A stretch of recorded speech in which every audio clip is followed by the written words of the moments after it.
This bulletin proudly brought to you in association with Alex Campbell's Menswear.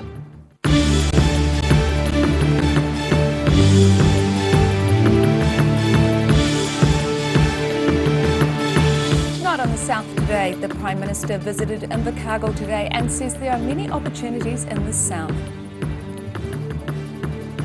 Infrastructure Minister Shane Jones has announced a significant funding package for Gore. And Prime Minister Ardern was greeted by a collection of fake gravestones and crosses thanks to a local woman.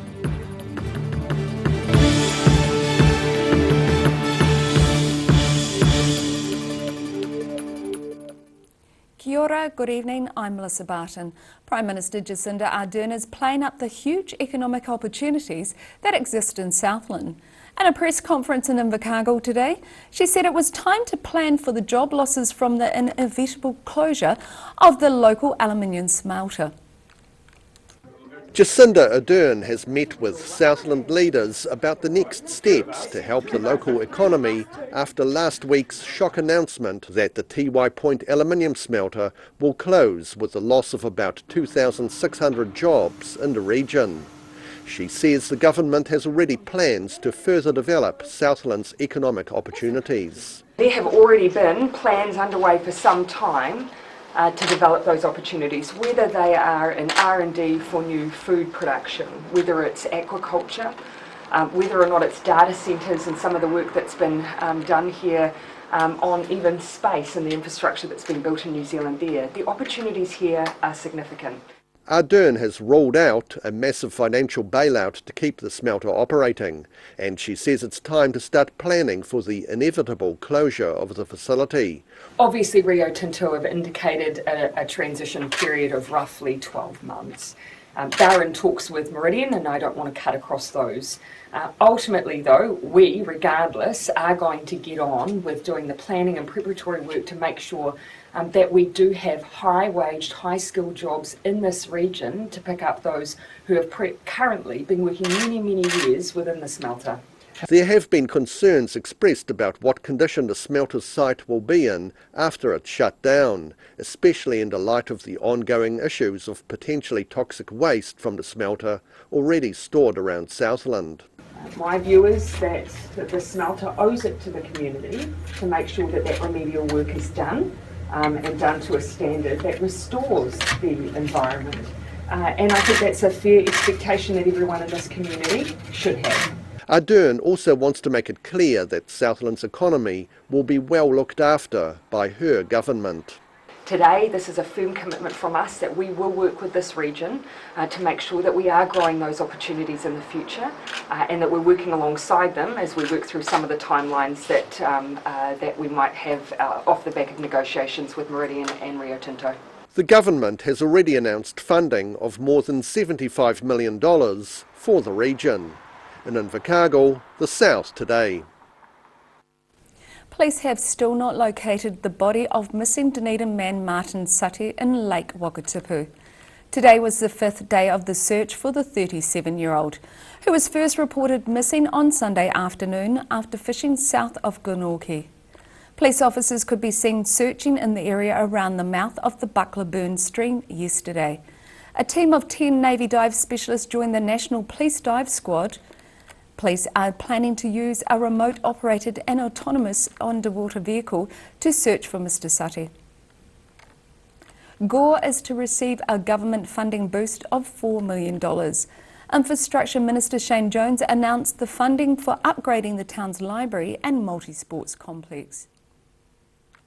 Infrastructure Minister Shane Jones visited Gore to announce the funding of $3 million towards upgrading the town's James Cummingwing Hall into a proper library. And it is my privilege on behalf of our Cabinet, supported by the Prime Minister, the Deputy Prime Minister and our Treasurer, Mr. Grant Robertson, to formally announce, Tracy, the $3 million fund dedicated towards future-proofing and developing a new library complex.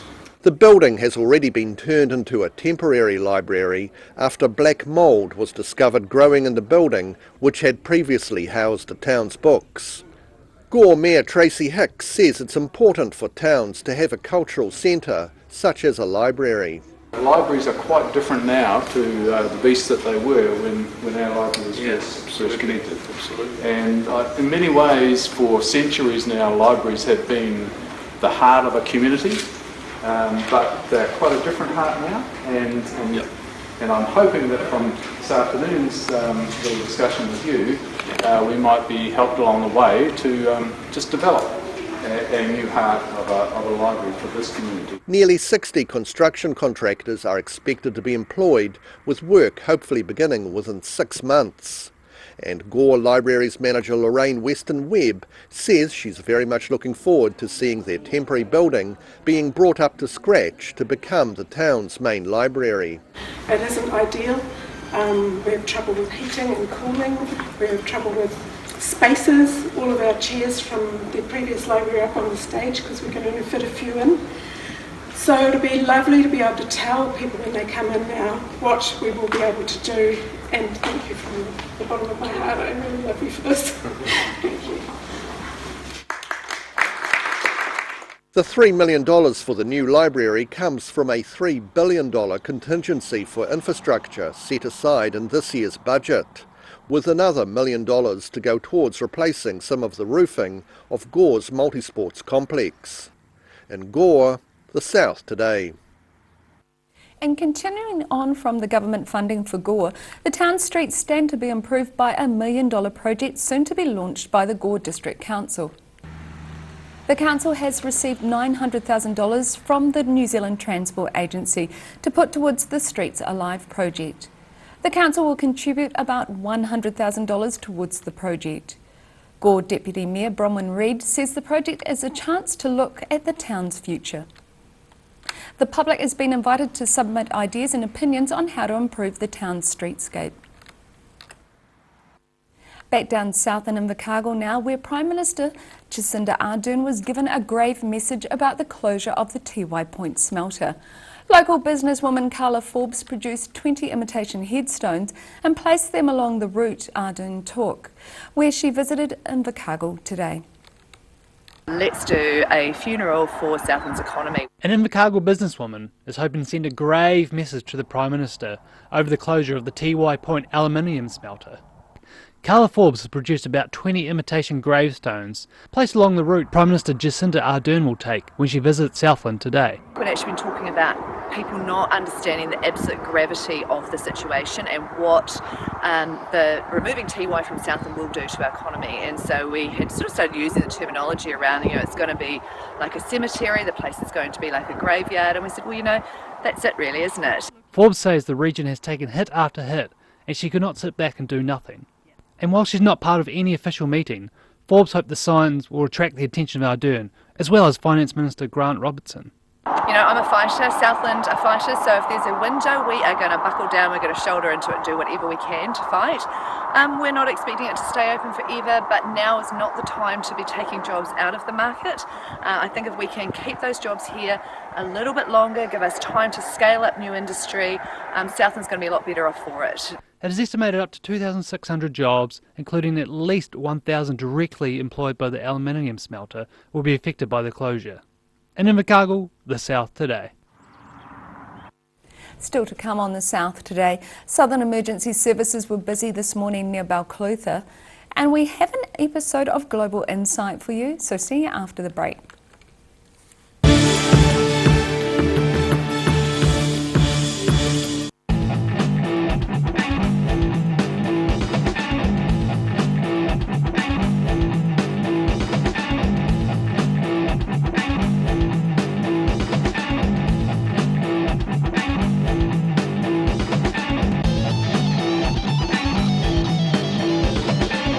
A poorly maintained heat pump can lose up to 35% of its output. The Mr. Heat Pump Cleaner team are experts. Their specially developed chemical wash is totally biodegradable. Call Mr. Heat Pump Cleaner and get the job done by the professionals. You've seen us in the street, now find us online. Check out shopon.org.nz.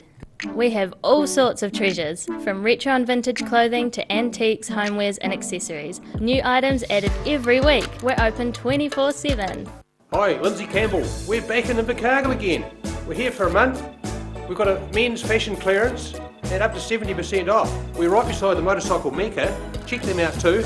Jackets, lovely knitwear, scarves, hats, you name it, we'll keep you warm. Come and see us at the Menswear Fashion Clearance pop-up. Every reason, every season, we're proud to dress the region. Alex Campbell Menswear, it fits. That's the Alex Campbell Menswear pop-up store in Invercargill. If you're at risk of developing melanoma skin cancer, you owe it to yourself to have a mole map. Mole map is coming to your area. Phone today to make an appointment. It could save your life. Garrador Dunedin, delivering quality, stylish garage doors in Dunedin for over 17 years. New doors, replacement doors and maintenance are all part of Garrador's quality service. Garrador Dunedin offers a full range of modern quality doors to suit any home. Come visit the team. Wrens are Otago's painting, tiling and plastering experts. Offering a free measure and quote, Wrens is a name you can trust to get the job done right. Call Wrens today on 477 9384 or visit wrens.co.nz. Heaven Sent Pet Cremations knows that losing a pet is like losing a family member, and we have many special ways for you to keep their memory dear to your heart. From caskets, remembrance pendants to remembrance spheres. Call Heaven Sent Pet Cremations today.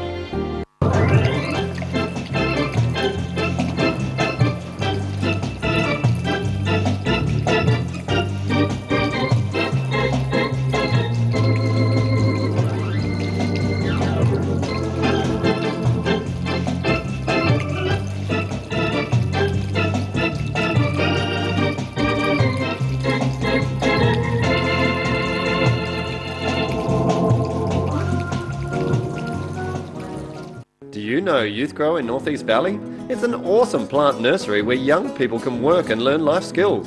You can now order your vegetable seedlings, herbs, bulbs and shrubs over the phone or by email. Either pick up your order on Norwood Street in North East Valley or they can deliver to you. Look for Youth Grow Garden Centre on Facebook or visit youthgrow.org.nz. Happy gardening!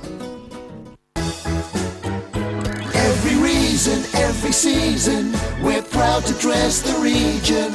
Alex Campbell Menswear, it fits.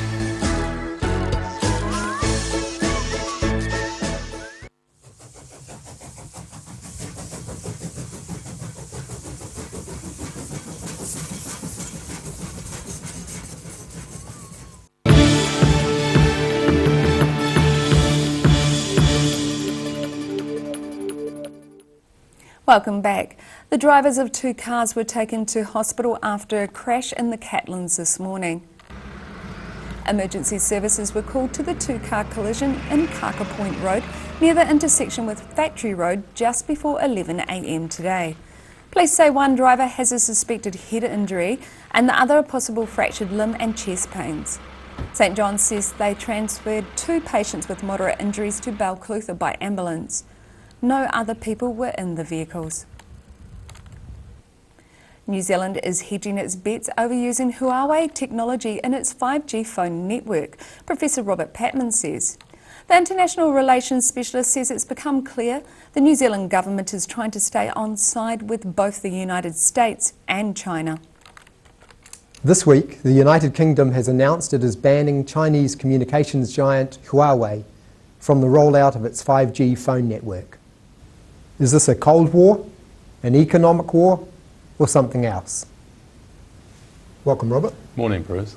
Last year, it looked like New Zealand had joined the US and Australia in banning Huawei from our 5G network. What really happened? Well, I think New Zealand has been hedging rather than balancing. Both Australia and New Zealand, almost simultaneously, New Zealand slightly after Australia, indicated to China that they didn't want Huawei involved in the developing 5G networks. But New Zealand framed it differently from Australia. Australia quite openly said it was national security concerns. Minister Little who has responsibility for GCSB, said they had no concerns about the fact that the provider Huawei had a close relationship with the Chinese government. He said it was a technical matter, and that it was incumbent on Spark to indicate that a partner like Huawei did not involve what he called technical risks in the proposed 5G arrangement. So since then, Huawei have not been involved. Vodafone and I think 2 Degrees and Spark have been working with Nokia.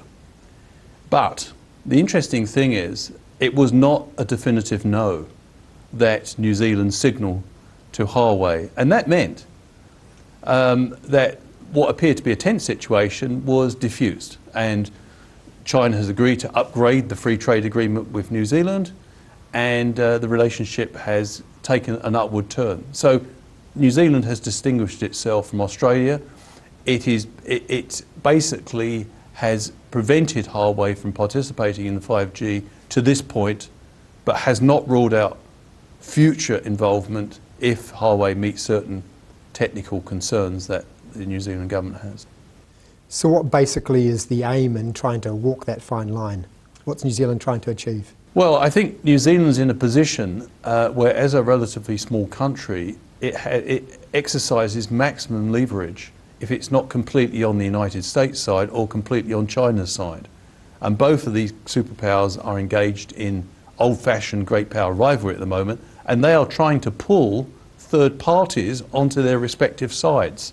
And I think New Zealand quite wisely decided that hedging between the two superpowers is better than siding with one and balancing against the other. We have a very important economic relationship with China. We have a very important economic, political relationship with the United States. And besides, this makes a lot of sense because we in New Zealand do not agree with the worldview of either the Trump administration or Xi Jinping. So in a sense, you know, I think it's quite a sensible strategy. And if we can maintain good relations with both superpowers, I think most people in this country would say that's good for New Zealand. Thank you, Robert. Thank you. And thank you for watching. Catch us next time on Global Insight. Ka kite anō. And you can watch the full interview with Professor Patman online at odt.co.nz. After the break on the South today, a North Otago man has an impressive car in his garage which he made himself. And we look at the weather, so see you soon.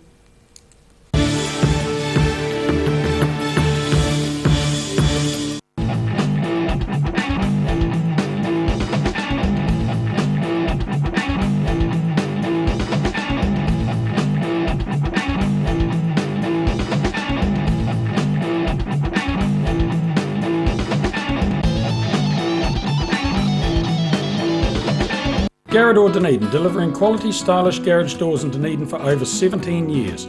New doors, replacement doors and maintenance are all part of Garrador's quality service. Garrador Dunedin offers a full range of modern quality doors to suit any home. Come visit the team. Heaven Sent Pet Cremations knows that losing a pet is like losing a family member, and we have many special ways for you to keep their memory dear to your heart. From caskets, remembrance pendants to remembrance spheres. Call Heaven Sent Pet Cremations today. Hi, Lindsay Campbell. We're back in Invercargill again. We're here for a month. We've got a men's fashion clearance and up to 70% off. We're right beside the motorcycle Mecca. Check them out too. Jackets, lovely knitwear, scarves, hats, you name it, we'll keep you warm. Come and see us at the Menswear Fashion Clearance pop-up. Every reason, every season, we're proud to dress the region.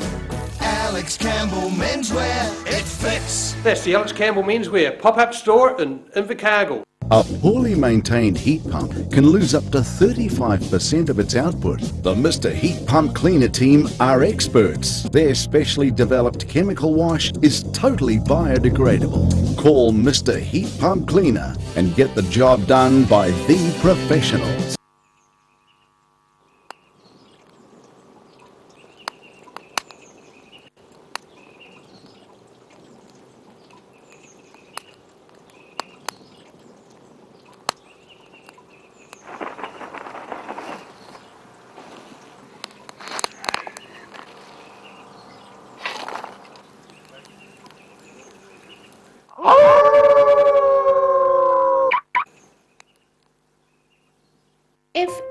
risk of developing melanoma skin cancer, you owe it to yourself to have a mole map.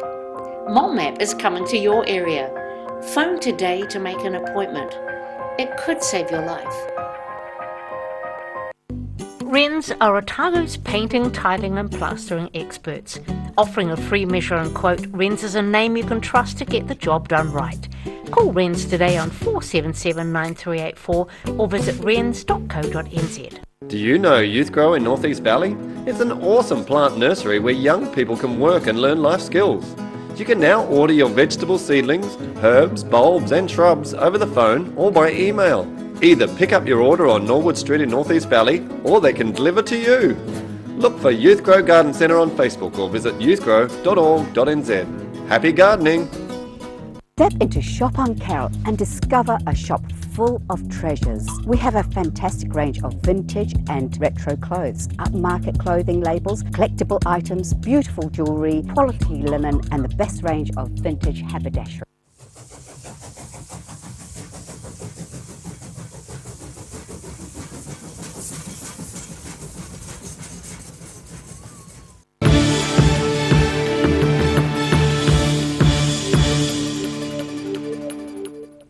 Thanks for staying with us. Just south of Oamaru, there are a few sheds in a field where Rod Tempero and his team are building racing cars.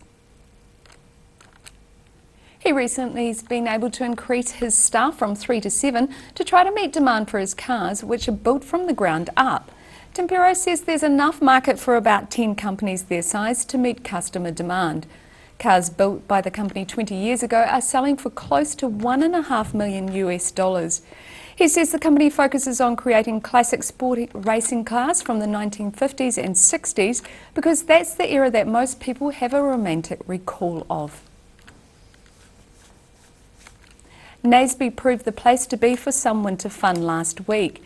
Youngsters from across the region got to take part in an ice camp, experiencing all sorts of outdoor winter activities.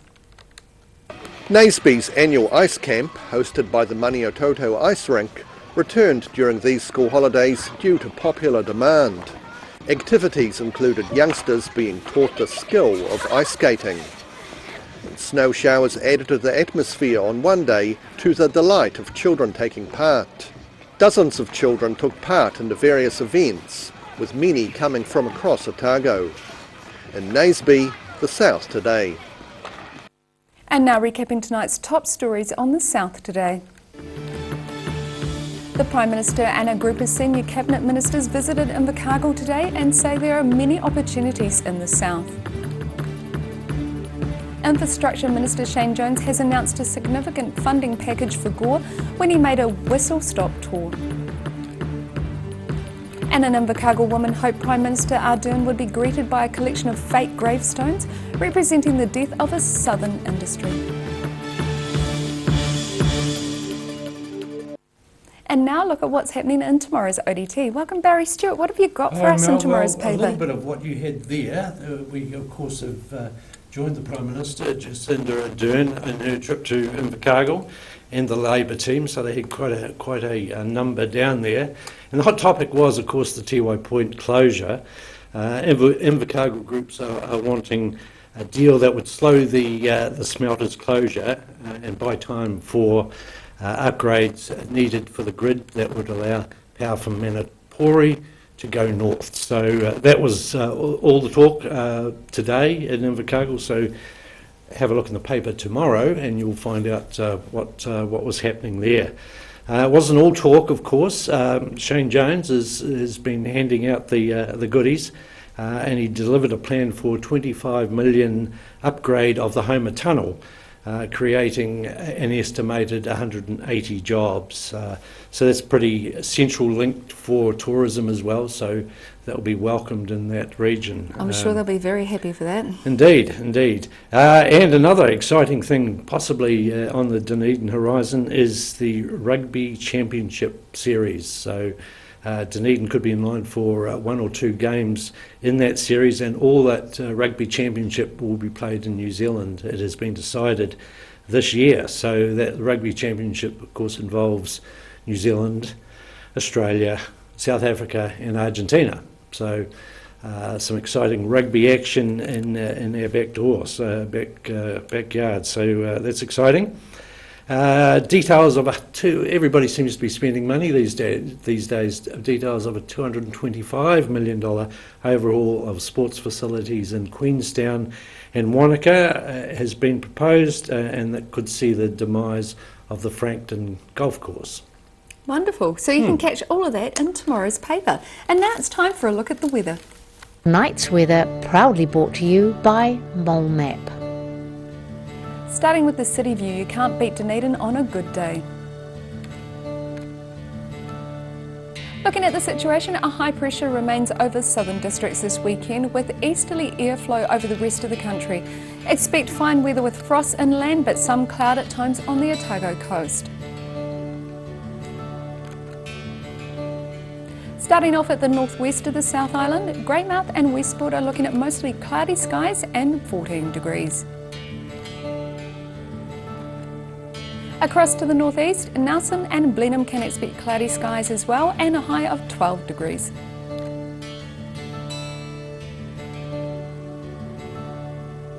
Moving down to Canterbury, it will be cloudy with showers for some places. Kaikoura and Christchurch aim for a high of 9 degrees and Ashburton heads for 8.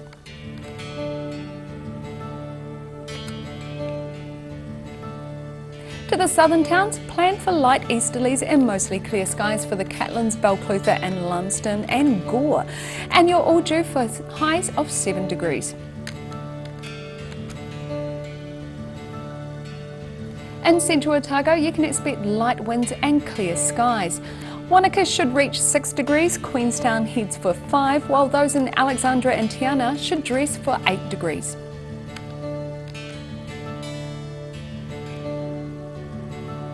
To the northern towns on the coast, Timaru and Oamaru can expect light easterlies, cloudy skies and a high of 9 degrees. Inland, those in Twizel and Amarama can plan for light winds, clear skies, 8 for Twizel and you reach 7 in Amarama. In Dunedin, cloudy tonight with northeasterlies and an overnight low of 3. It's going to be mostly fine and sunny tomorrow with fresh breezy northeasterlies, a high of 8 and a low of 6. And it's mostly cloudy on Saturday with moderate northeasterlies, a high of 9 and a low of 7. And moving to Invercargill. Fine and cold tonight with an overnight low of 0. Mostly fine and sunny tomorrow with a high of 10 and a low of 0. And it's similar conditions on Saturday with light easterly winds, looking at a high of 11 and a low of 2. And that's the news for this Thursday. For the latest news from the southern region, head online to odt.co.nz or you can find us on Facebook and YouTube. Have a great evening. Ka kite anō.